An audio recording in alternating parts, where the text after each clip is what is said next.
Welcome to Dealmaking with Laura DiFrancesco, the ultimate podcast for entrepreneurs and professionals eager to master the art of acquiring businesses.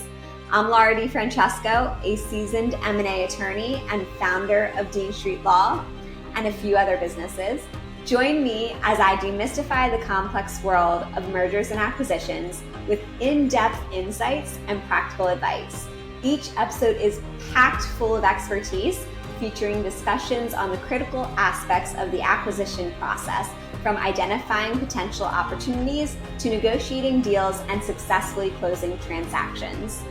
Whether you're a first-time buyer or a veteran investor, this podcast equips you with the tools and knowledge needed to navigate the mergers and acquisitions landscape with confidence. Welcome back to the Dealmaking with Laura DiFrancesco podcast. I am so excited. We're going to be diving deep into crafting and negotiating effective letters of intent today. I have so much educational content around this, both free content such as our LOI masterclass and checklist, which you can sign up for through the link in the show notes. Or we also have Acquisition Insights, which is a course with over 81 modules of the entire acquisition process from a buy-side perspective, all of the legal aspects of buying a small business. And within that, we have tons of additional resources, modules on pre-LOI, structuring a deal, as well as negotiating the LOI. But I do want to give you some great information and tips so that you can access those right now. And of course, we have additional resources that you can explore later on if that's of interest to you. So we're going to be going all through the role of a letter of intent, the essential elements of the letter of intent, and negotiation tactics to safeguard your interest within the letter of intent process. So let's dive into understanding the role of a letter of intent. So a letter of intent is going to be the foundation of the entire legal structure of your transaction. That's why it's very important to do this right the first time, because it's very difficult to retrade, and your letter of intent should set forth the material deal terms of your transaction.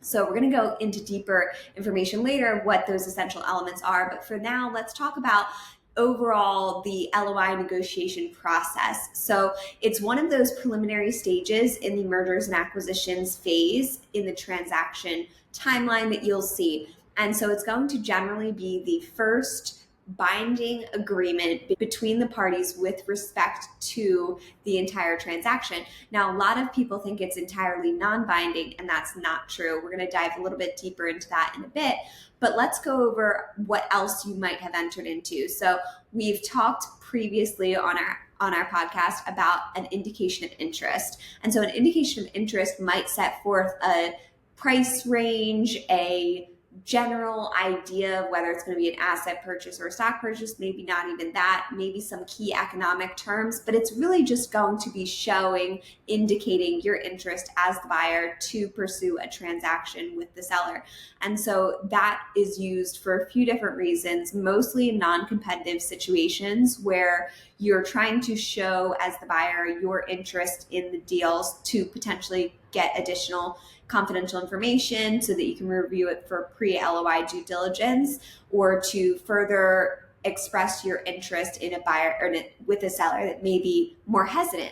Now, when you're in a more time-sensitive situation where you're negotiating, most likely you're just going to skip that step and move forward with a letter of intent, because it's the same thing as if you're negotiating a real estate transaction where you have a offer that you need to make on a property so that you are able to get access to that deal before you are outbid by others. So a letter of intent is essentially that same thing, but because a purchase of a business is so much more complex than purchase of real estate, we want to make sure that you have a letter of intent first and you're not submitting a purchase agreement because you just don't have enough information to submit a purchase agreement. But with that said, the letter of intent is going to be that binding agreement between the parties with some elements that are non-binding that are going to be negotiable, but it's very difficult to retrade on those. So your material terms should be set forth in the letter of intent. And before you sign the letter of intent is the greatest bargaining power you will ever have in the transaction. Once you sign the letter of intent, your bargaining power really starts to diminish, both because you've agreed upon foundational terms and because there's set expectations between the parties. It is difficult to retrade. It's also in bad taste to retrade without cause. And in addition to that, you also start to expend, as the buyer, additional funds, time, energy, resources into the pursuit of the transaction very quickly after signing the letter of intent. So use this time well. And I do recommend pre-LOI due diligence so that you are informed of what the essential terms of the LOI will be. And that is going to inform your purchase price. It will inform whether it should be an asset purchase versus a stock purchase.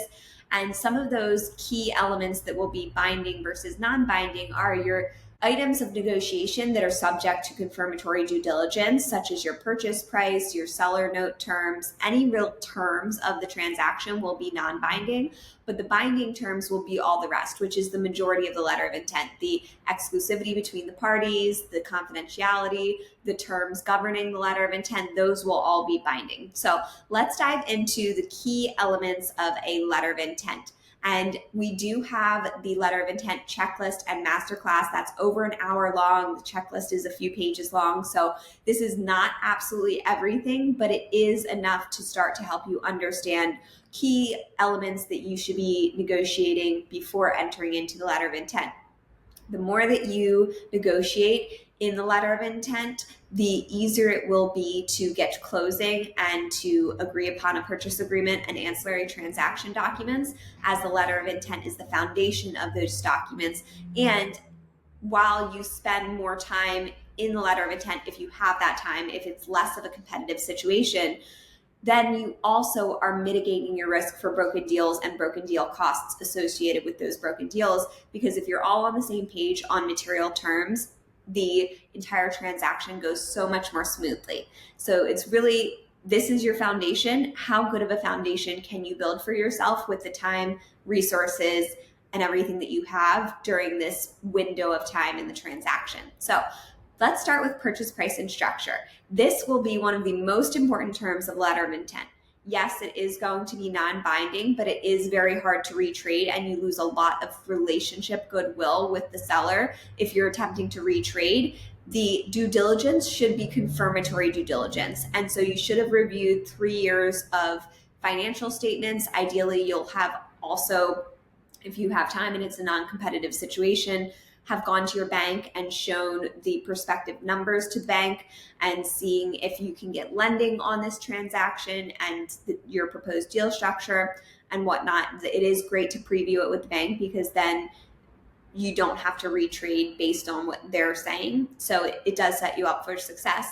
Those key economic terms are going to be the purchase price itself, how that purchase price may be calculated. If you include an assumption on how that purchase price is calculated, and it's assuming a certain amount of EBITDA or seller's discretionary earnings, and that changes in your confirmatory due diligence, it does trigger a reconsideration. Now, that may be going both ways. If the seller is now doing better, that may also encourage a retrade upwards. So you want to be careful with that, but it also can safeguard you as you're negotiating the purchase price.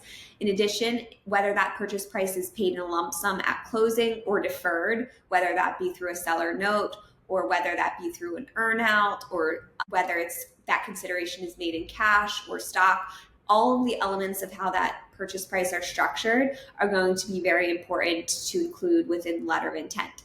In addition, you also want to include the terms of your seller note, any primary ancillary documents such as your lease or non-competition, non-solicitation agreement or seller employment agreement. So any key economic terms that are going to come up in ancillary documents, ideally you want to be negotiating those within the letter of intent. In addition, a key economic term within the purchase price is whether that includes working capital and whether there will be a working capital adjustment and what that particular working capital adjustment will be. So whether it's a working capital adjustment based on a target working capital that's included within the purchase price or additional on top of the purchase price, and whether that's based on a trailing 12-month or something like that. So our template battle-tested LOIs that we have within Acquisition Insights Course and Templates bundle includes all of this, but but I do want to give you a preview. Let's dive into due diligence. Your letter of intent will set forth the terms of your due diligence, both in terms of what information you'll have access to.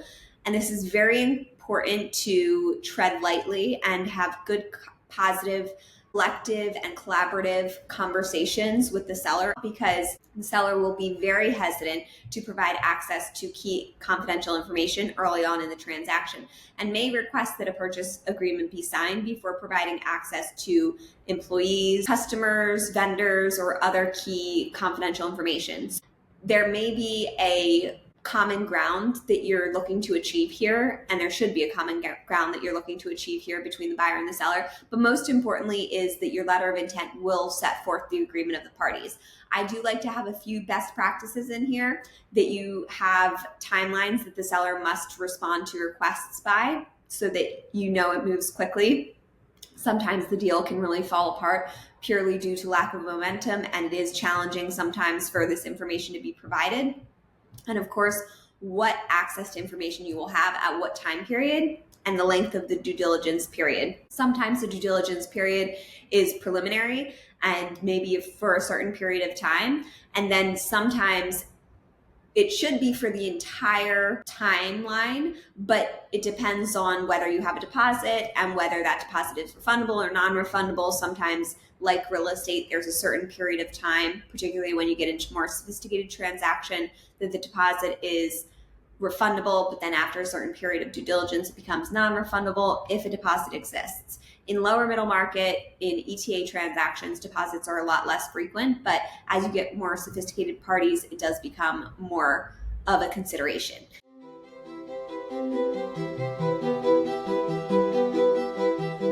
When it comes to navigating corporate law, entrepreneurship, and managing small businesses, experience matters.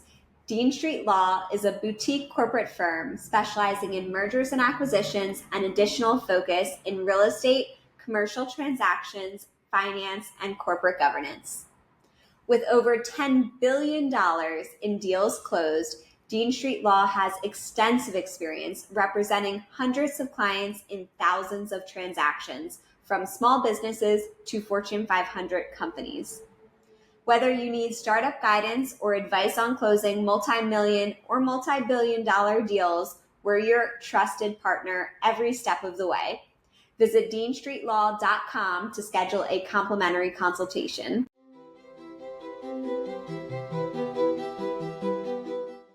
So your due diligence overall, what information you have access to, response timelines, that will all be set forth in the due diligence section within your letter of intent.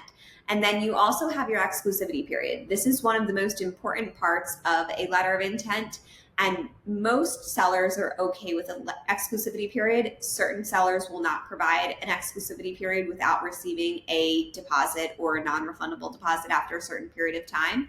So this is a really, again, careful consideration between the parties, because you have to balance the buyer's interests in making sure that they have protection while they're investing a considerable amount of resources into due diligence and understanding this business and whether it's a viable transaction, with the seller's concerns that the more time that it's off market, the harder it will be to sell, and that it's losing momentum, and that it's also experiencing costs as well during that timeline. And so it doesn't want to incur those costs without a deal being going forward, and especially may have even more concern about the providing access to certain confidential information.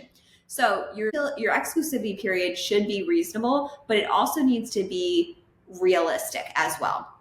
So on a buyer's behalf, it's a really bad idea to just say, we'll agree to a short exclusivity period and then hope that at that point that the seller will agree to extend that exclusivity period. It puts the buyer in a really bad position, because the buyer will have then expended so many funds, almost all the funds necessary to complete the transaction at that late of a time. And then the seller may request more money, or may receive better offers, or may have increased materially in value. So it's really bad to just assume that you can agree to an extension. But an extension, if needed, should be considered within the exclusivity time period and provisions. So exclusivity should cover exactly what the exclusivity terms are, that they can't speak to others, that they can't solicit. Perhaps if the seller does receive offers, that they need to either notify the buyer or submit those offers or communications to the buyer. So there's a lot of flexibility in how those can be drafted. And then in addition, the timeline is very important. So if you require 60 days, 90 days to get to closing, I don't recommend an exclusivity period under 60 days. It's very hard to get a deal done unless you're financing it yourself and you're not doing really very much due diligence with outside parties and third-party vendors. If that's the case, then you may be able to get a deal done in under 60 days, but it is very hard to get a deal done in 60 days if you are obtaining financing, working with a financial due diligence provider and or legal support. So obviously I recommend that you have legal support for a transaction. So it's very hard to get a deal done in under 60 days if those aren't the circumstances. Now, if you are fundraising and you don't have those funds lined up and committed already, you have an additional time period that you need to include. So if you're fundraising, it may take you 120 days to get to closing. And then if there's third-party consents that need to be obtained, then you're in the wild, wild west. And who knows when you'll be able to obtain those and get to closing. So you can have an exclusive period not run out. If the seller is flexible, then that's amazing. You could have an exclusivity period for 90 days or 60 days with a 30-day extension if the parties are working in good faith, or 60 days and a 30-day exclusivity period extension if the parties agree upon in writing. Or you could have 90 days. And all of these things are flexible in what you can agree upon. But the most important thing is that the letter of intent reflects the agreement of the parties. And then the letter of intent will also include all of your ancillary documents that should be signed between the parties, as well as conditions precedent to closing. And so this could be your financing contingency, if there's any third-party approvals, if there's an employment agreement with key employees that need to be entered into. All of those things may be contingencies to closing, and so much more. Approval of the consents of each party. There are a boilerplate number of contingencies and conditions to closing that need to occur. And so those can be consents to closing, receipt of executed ancillary and primary principal transaction documents. So all of those will be listed out as well. So in terms of those are the material terms. We have an hour-long LOI masterclass and checklist so that you can go into those in greater detail. That's not the end-all be-all. There may be well more than that. In terms of terms, you may have set-off provisions, clawback provisions in your seller note. You may have a holdback escrow if there's known issues. You may have a working capital escrow if the working capital adjustment will be made post-closing. So there's so many more things that may be involved in a letter of intent. That's not comprehensive, but I did want to give you a little bit of flavor of it, and you can explore our additional resources to dive deeper into that. So let's talk about, for each of those components, exactly what it means and what are the implications for the transaction. So with respect to your material deal terms, those are going to be non-binding and subject to confirmatory due diligence. So it is the intent of the parties to have an agreement upon those. Your word is very important. Your trust between the parties is very important. But if something does come up in due diligence that will warrant renegotiating those terms, then those terms are subject to negotiation. With respect to your exclusivity period, your confidentiality, I forgot to mention that LOIs also always include confidentiality provisions, governing law, all of your general boilerplate terms. So all of those are going to be binding, which means that those are key terms that are enforceable against the parties. So non-binding is something that's not enforceable. Binding is something that is enforceable. And so you want to be very clear when there is that section of what's binding versus non-binding, that it's clear between the parties. And so what are the implications of a breach of a letter of intent? Truly, if there was a breach of a letter of intent, what could the parties do? So with respect to a breach of a letter of intent, there may be claims where there is a binding provision that there has been a breach of that, because a binding provision is a contract enforceable between the parties. So if there was a breach of a confidentiality provision or the exclusivity period, there may be claims that are made. But the non-binding elements, which may be the purchase price or material deal terms that are subject to confirmatory due diligence.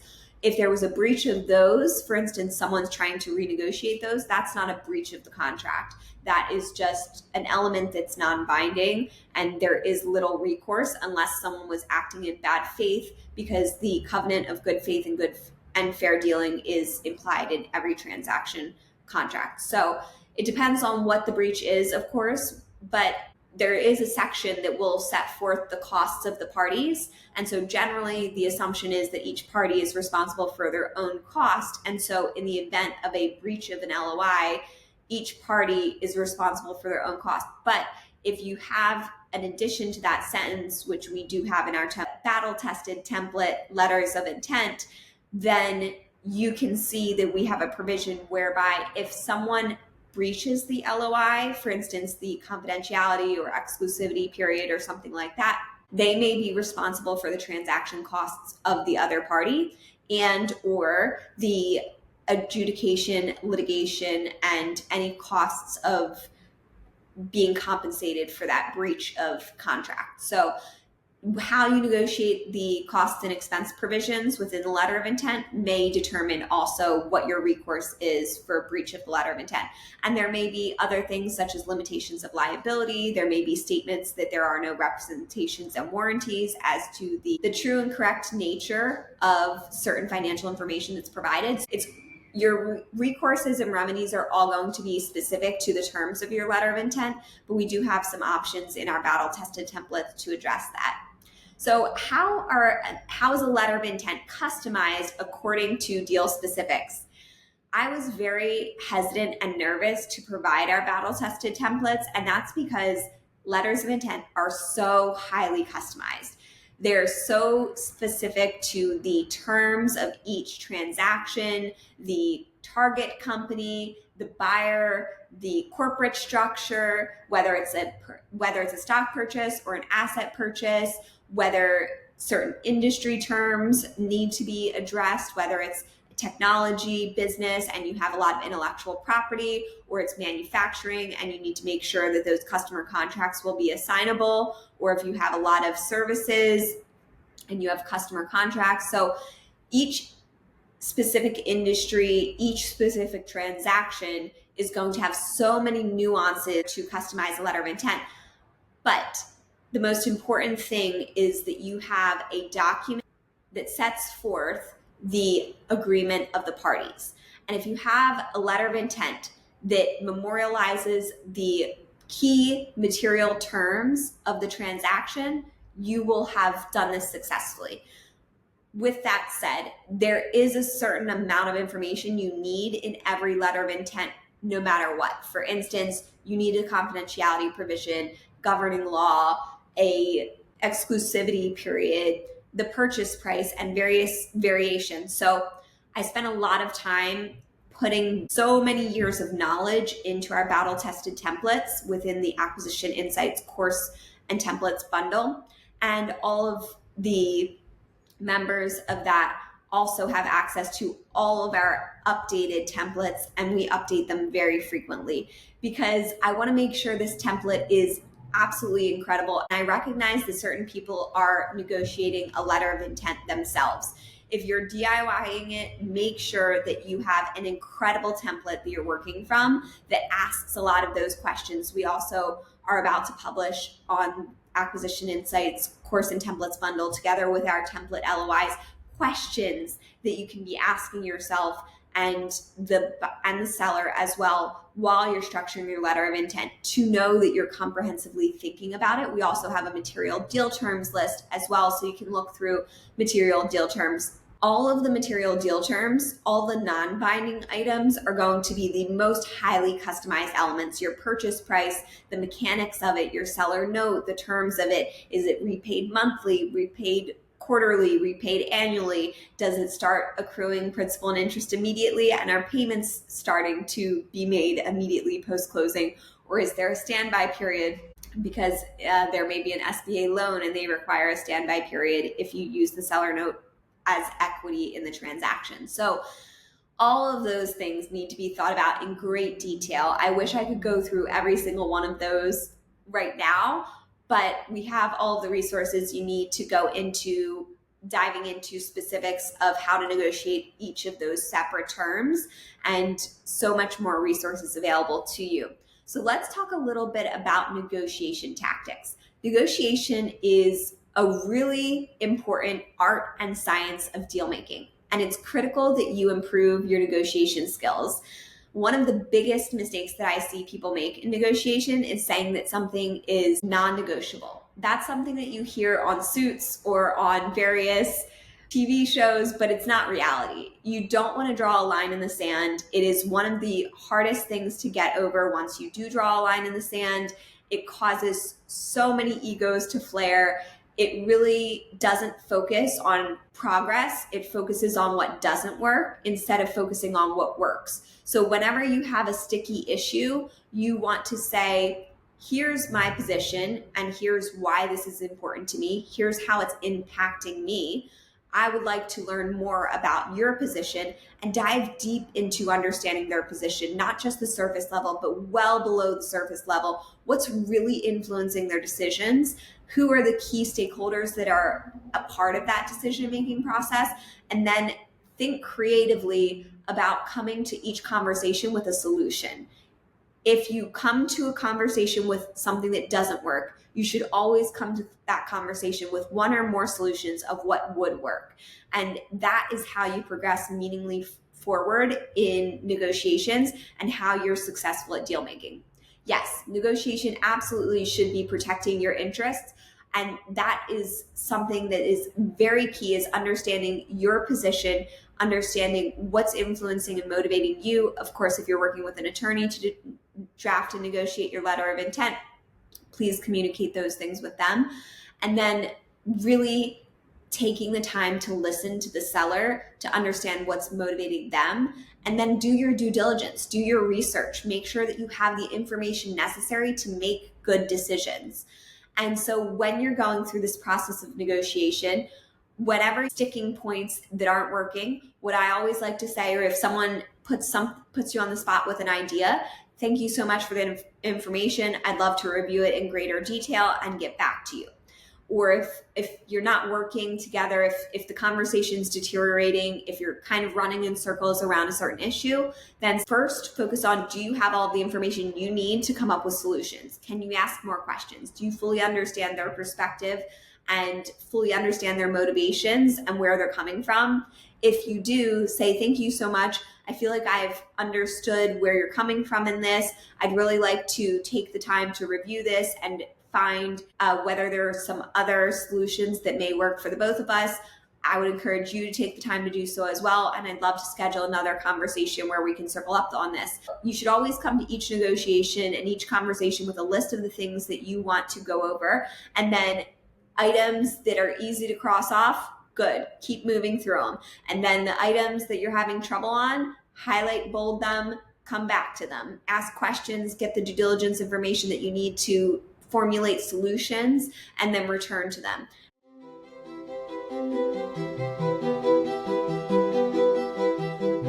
Unlock the power of in-house legal expertise at a fraction of the cost with Legal Foundations. Gain immediate access to a comprehensive legal crash course for business, a rich library of on-demand video legal support, and the opportunity to apply for group consulting with Laura DiFrancesco as your legal mentor. Whether you're starting up or scaling your business, Legal Foundations has everything you need instantly available. Join now and position your business for success. Visit lauradifrancesco.co/the-shop for more information.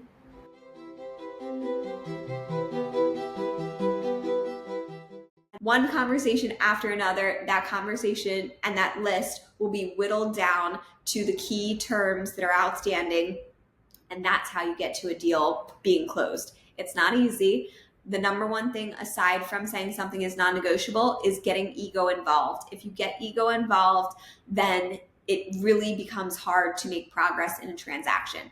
it's very important that we have a fair deal, because in order for both parties to sign and execute agreements, it has to be mutually beneficial. So focus on where you can find the win-win-wins, win for you, win for them, win for anyone else, whether it's their customers, their employees, whatever other third party might be involved that would add that bonus win. So you want to really take the time to understand your position, what's important for you, where are your key areas that you have flexibility, and where are key areas that you don't have as much flexibility. You may not have as much flexibility on finances or purchase price, but maybe you can be flexible on time or terms or other elements that are important to them. So really focusing on addressing concerns, making someone happy, you're always going to get much further with sugar than vinegar in negotiations. It's very rare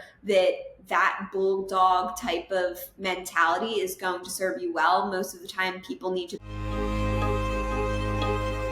Thank you for joining us on this episode of Dealmaking with Laura DiFrancesco.